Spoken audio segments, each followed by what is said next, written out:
Well, what do you think about that? Sports Update possible finals preview. Yeah, I understand why the Penguins, they make it every year, right? Two-time defending Stanley Cup champ. And then they'd go up against their old goalie, Marc-Andre Fleury, if that was the final. But it doesn't say much about the Predators' chances now with Mike Fisher coming back, huh? Hey everybody, I'm Marky Billson, your voice of choice for a new generation of Tri-City sports fans.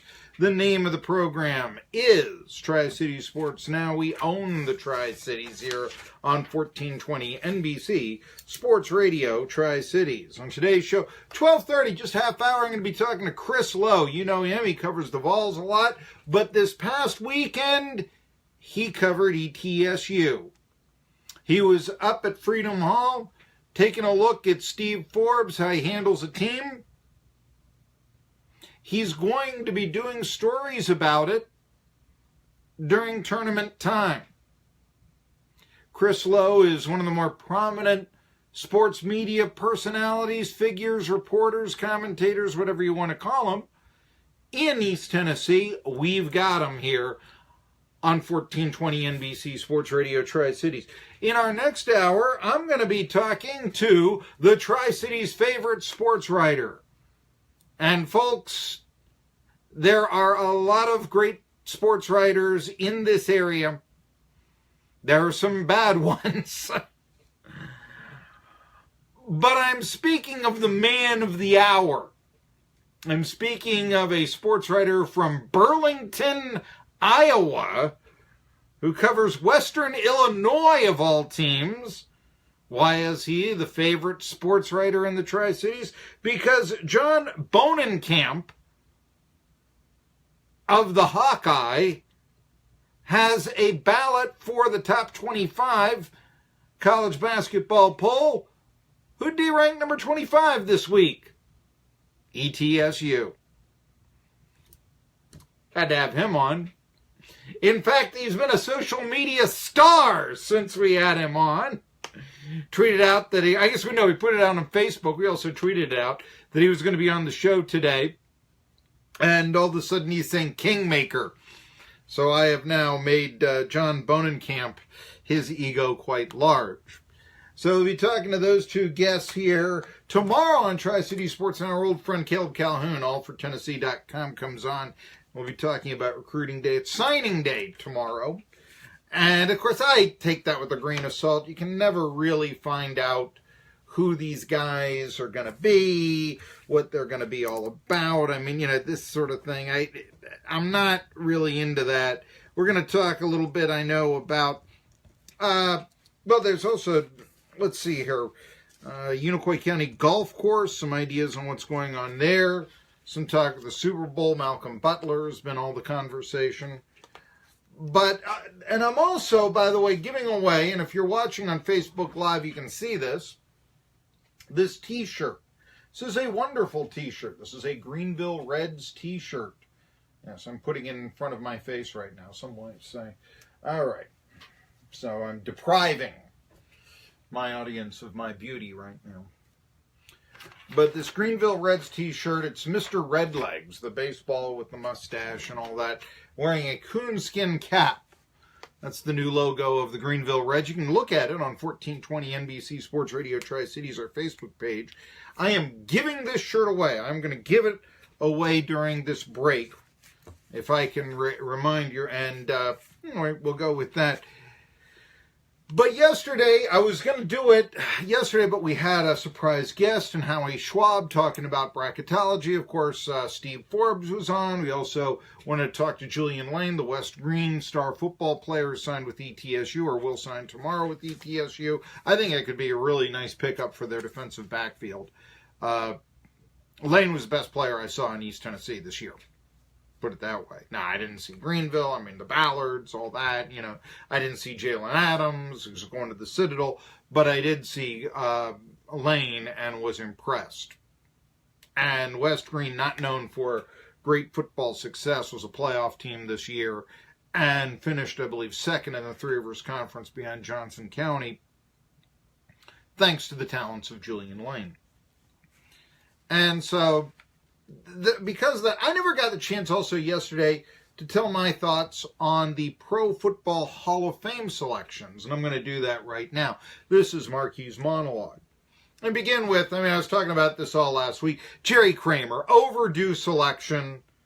This is a man who played guard and probably has as much name recognition as any of the great Lombardi Packers have, save for Bart Starr. Think about that. Jerry Kramer is the guy. He's usually the guy, Super Bowl II highlights, if you want to watch that old film. He's the guy, it's about all I said, But more than that, Jerry Kramer, not only a great guard, the guy who, yes, jumped slightly offsides and threw the block for Bart Starr in the Ice Bowl, but also was in an era in which a player might be as well known.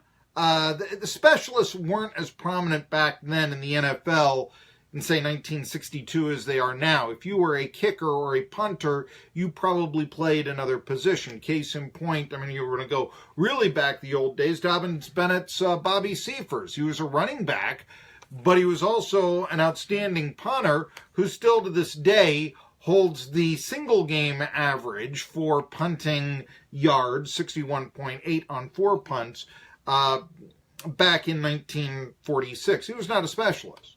I know you got to have field position and all this, so you got to have a bad offense kind of too to have such a record, but still somebody that a local product, an NFL record that is held by, set, like I said, long ago in 1946, but somebody that a local product has. Anyway, that's Bob Seifers. We're talking, though, about Jerry Kramer. When you think of the old Lombardi Packers, Starr, I would probably say Starr has a bigger name than Jerry Kramer. Maybe Ray Nitschke. Some might say Paul Hornung. The only thing about Paul Hornung that I would put against him is that he wasn't really... I don't think he was on the Packers when the Super Bowl started. He was a pre-Super Bowl player. There's no great story about Paul Hornung on the Super Bowl I. That's all Max McGee. But I would say Jerry Kramer's bigger name than Max McGee, bigger name than Boyd Dowler, bigger name than Elijah Pitts. And really, outside of, let's say, Starr, possibly Nitschke, I would be saying that Jerry Kramer is the third most prominent Green Bay Packer player of that era. He was a guard, yet he had that fame. Now, they say it's difficult to judge linemen, whether or not they should be in the Hall of Fame or not. That, to me, is pretty telling. You're a guard, and you're probably one of the, I don't think you even can say probably, you're one of the 3 biggest names that played for those great Lombardi Packers teams. Think about that. Now the question, though, is who replaces Kramer? Because Kramer, years and years, why isn't Jerry Kramer in the Hall of Fame? That was the big Canton, Ohio argument, right? Just like Gil Hodges. Why isn't Gil Hodges in Cooperstown? Why isn't Gil Hodges in the Hall of Fame? You can talk about, Pete Rose or Barry Bonds or someone like that, but there are reasons why. They're alleged to have cheated, or they did cheat, or what, alleged. I'm really trying to be very polite when I say that. That's sort of like the reporter that said Bill Clinton's alleged affair with Monica Lewinsky, right? Okay. But who replaces Kramer as the Gil Hodges of football, right? I'm going to say this, Jim Marshall. And when I learned he wasn't in, I was shocked. So I was looking for, okay, who's next on line? And obviously, Tom Brady isn't in the Hall of Fame. He's not eligible yet. He hasn't been retired for 5 years, okay? And we're looking here for players who really, played in a generation ago or so. And Marshall, his last year was 1979, so that's 2 generations ago minimum. But when I heard Jim Marshall wasn't, I was like, really? Because the old Purple Gang, Minnesota Vikings, the 4 guys, they absolutely hated the name Purple People Eaters. They called themselves the Purple Gang, which, although not, I guess, cannibals, is also a nickname of a former mafia outfit, a Jewish mafia outfit. But anyway, when I think of the Purple Gang, I think of Jim Marshall first. even before Carl Eller and Alan Page. And those two guys are in the Hall of Fame. 20 years, 4 Pro Bowls, 4 second-team All-Pro, 270 straight starts, a wrong way run, which is probably keeping him out, which is stupid. By the way, that 270 straight games played, it was broken by Brett Favre, but I'm not sure that Brett Favre's record is as impressive as Marshall's, because Marshall, as a defensive lineman, was involved in hitting on every play. There were times when, how many times is Brett Favre, and I know he was susceptible to being sacked and all this, but yeah, it's like, okay, here's a pitch to the left, and I have no contact in this play. My point being that when you're involved in hitting on every play, obviously you're a little more likely to be injured. Bobby Beathard, top executive in football in the 80s, definitely deserves to be in. If it wasn't for Bobby Beathard, the Washington Redskins would not have an NFL title since 1942. Think about that. Stopped being the GM in 89. Redskins won the Super Bowl in 91. Made the playoffs the last time under Joe Gibbs, although he was brought back.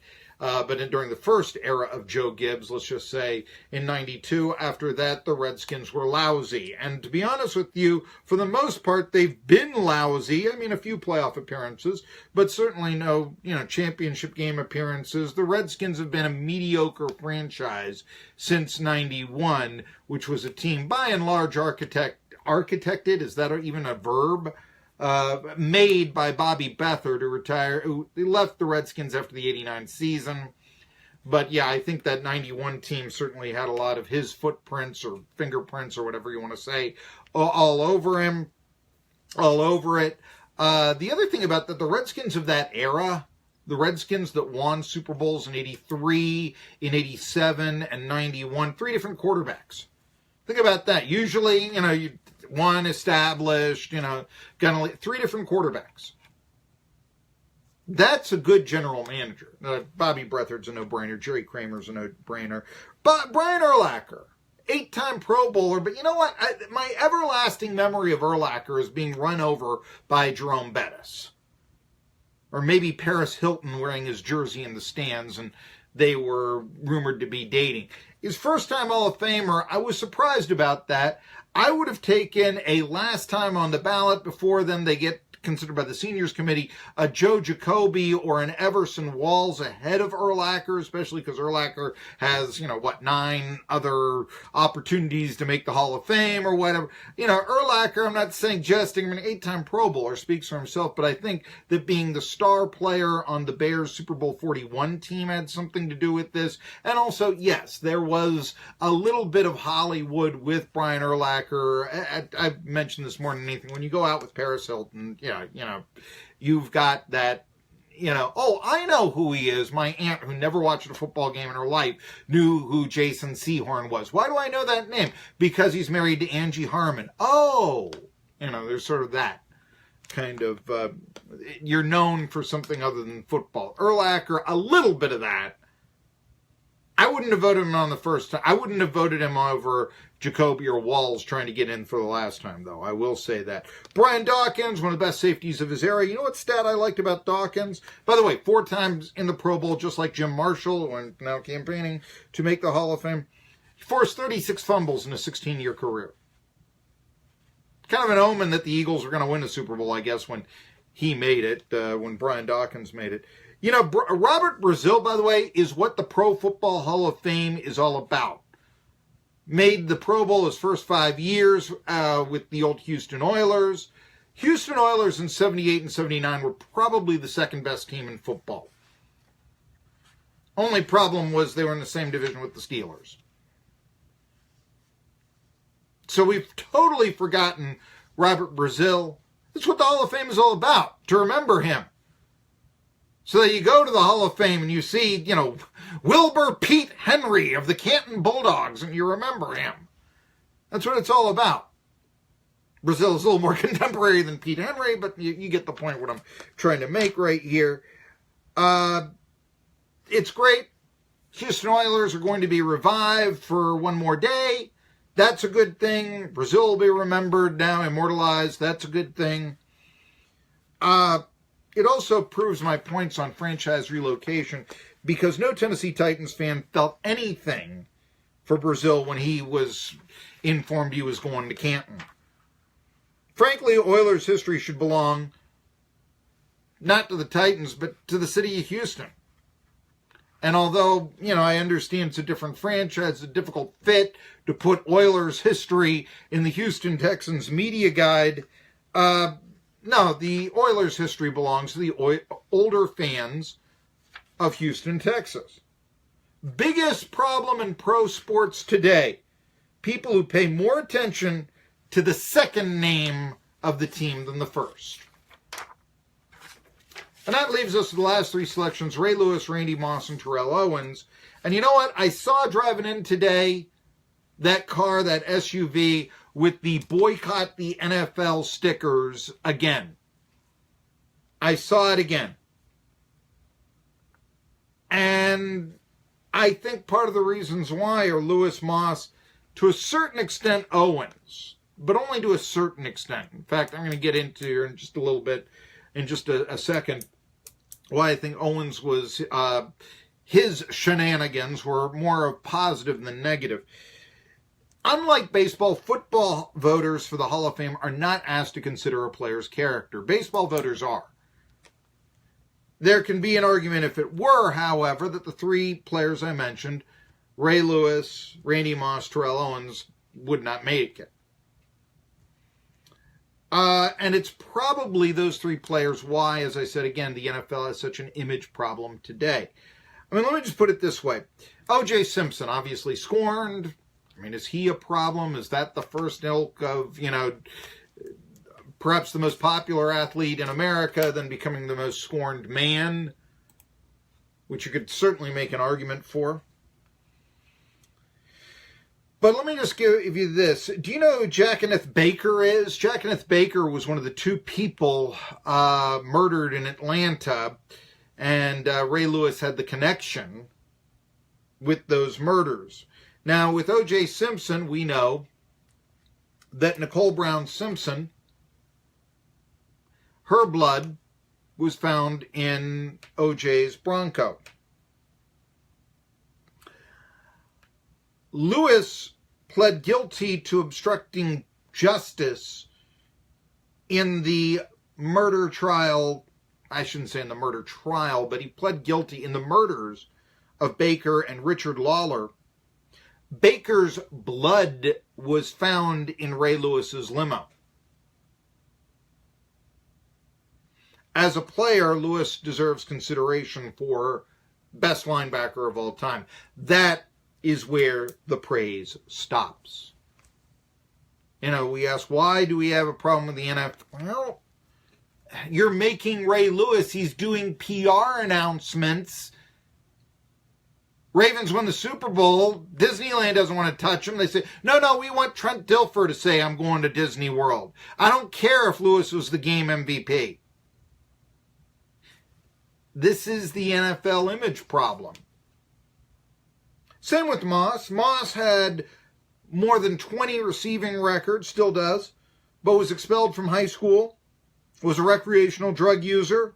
The lasting image of Moss to me, mooning Green Bay Packers fans. And you can tell me all you want that while Packers fans in the Lambeau parking lot, they mooned the opposing team bus. Hey, Moss could not hold himself to a higher standard. Moss was the Odell Beckham of his day. Owens is not without charm.